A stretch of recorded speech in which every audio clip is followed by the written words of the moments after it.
Prometheus would make $404 million worldwide on a $130 million budget, but a mixed reaction to the film would cause Fox to aim the franchise in another direction for the film's sequel.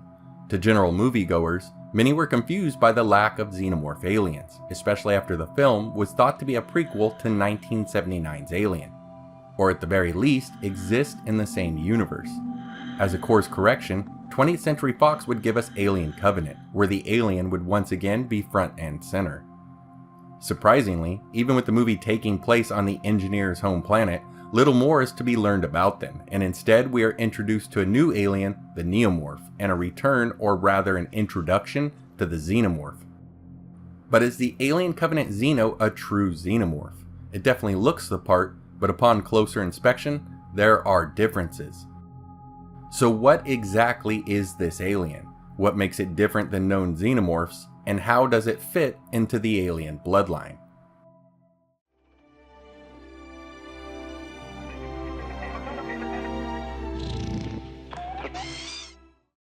Now officially from 20th Century Studios, this is a Xenomorph. When viewing the behind the scenes content for Alien Covenant, Ridley Scott along with the cast and crew all called the alien a Xenomorph. Even the Alien Covenant art book lists the creature as a xeno.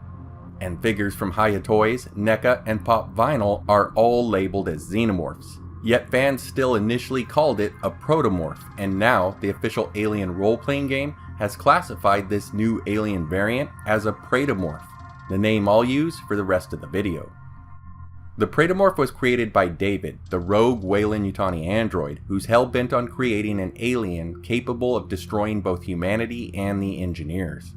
His initial tampering with the pathogen would inadvertently lead to the creation of the Deacon. However, he was unaware of it as he and Shaw would already be on their way to Planet 4 as the alien tore free of its host. When the two would arrive at Planet 4, David would bombard the engineer city with the pathogen, killing everything in the immediate area, an attack that would eventually wipe the entire planet clean.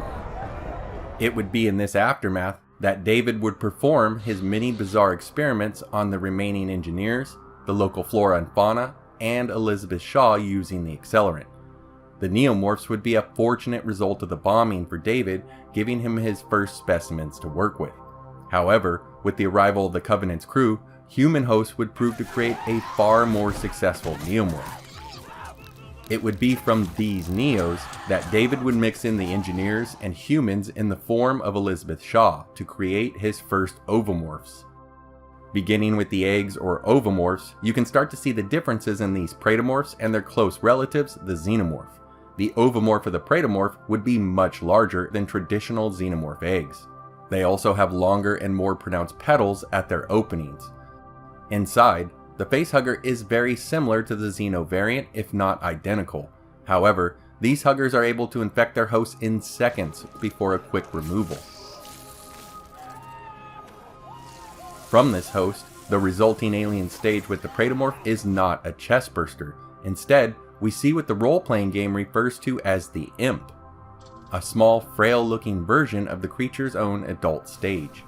The Imp would even show an intelligence that has not been seen in a burster when it mimicked the arm movements of David upon its birth.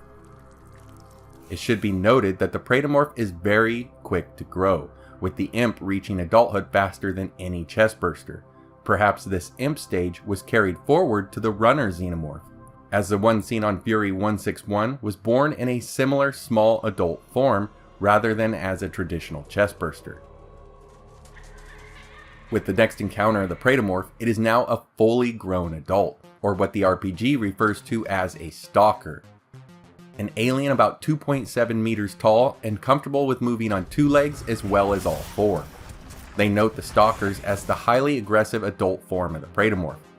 Classified as Plegarius linestris, the Praetomorph is a variant breed of Xenomorph XX121. The STALKER is believed to be an evolutionary dead end for the Praetomorph, as no encountered specimen has ever metamorphosed further. Unlike its phylogenetic relative, Plegarius praepotens, the Plegarius linestris does not appear to have a queen stage. They are bigger, more powerful, resilient, and more resistant to fire than standard Xenos. They just happen to be less intelligent and more animalistic in nature. Now I do have to admit, I'm kind of surprised that the RPG lists the Praetomorph as a more powerful alien than the Xenomorph. I know it's a bit bigger, but it's lacking their mechanical nature. Now Ridley Scott did say that the alien in Covenant is a Xenomorph because it came from a facehugger using human DNA. But with the expanded universe logic, the hugger carries the seed of the alien type. So a Praetomorph ovomorph would have a Praeto facehugger that would create in its host a Praetomorph. The same can be said with Xenomorphs or Neomorphs with a slightly different life cycle.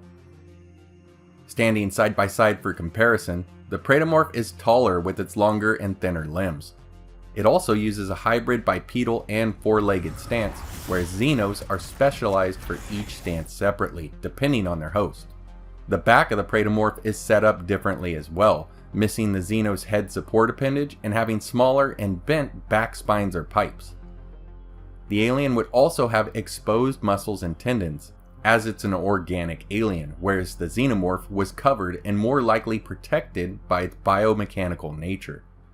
Strangely enough, Scott also said that the alien we see getting torn up and dropped while attacking the remaining crew as they attempt to leave Planet 4 will grow back together or grow new body parts, saying something about its DNA.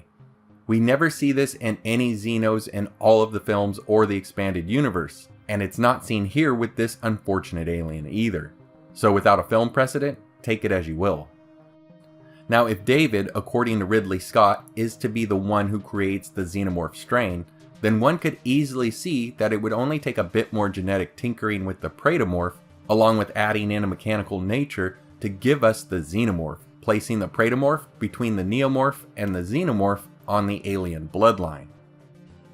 In the Alien Covenant novel by Alan Dean Foster, he changes things up as he makes it clear that the engineers made Xenomorphs well before David could have. In fact, here David finds a Xenomorph ovomorph that was left by the engineers. It's the one in his lab. And from it, he starts to reverse engineer and recreate his own Xenomorph. There are even dark-colored, failed Xeno test subjects standing in his lab. So in the book, there's no Praetomorph, just Neos and Xenos. To be fair, I think the film and marketing material just jumped the gun a bit calling this alien a Xenomorph, with the thought that its inclusion would draw more people in to watch the movie. Prior to this, Ridley Scott kept saying that he thought that the alien was cooked and overused, so we got the Deacon and Engineers and Prometheus, and when people asked where the alien was, Fox gave it to him with Alien Covenant. It's too bad because even with some people not liking the idea of the Engineers, continuing on with their story, in my opinion, could have made for a better Prometheus 2 than the Alien Covenant that we got. So what do you guys think of the Praetomorph? I actually really like the various alien stages we've gotten from the prequels, with the Deacon, the Neomorphs, and now the Praetomorph. Thanks for watching, guys. Your likes, shares, comments, and subscriptions go a long way towards helping the channel grow. Take care, and I hope to see you next time.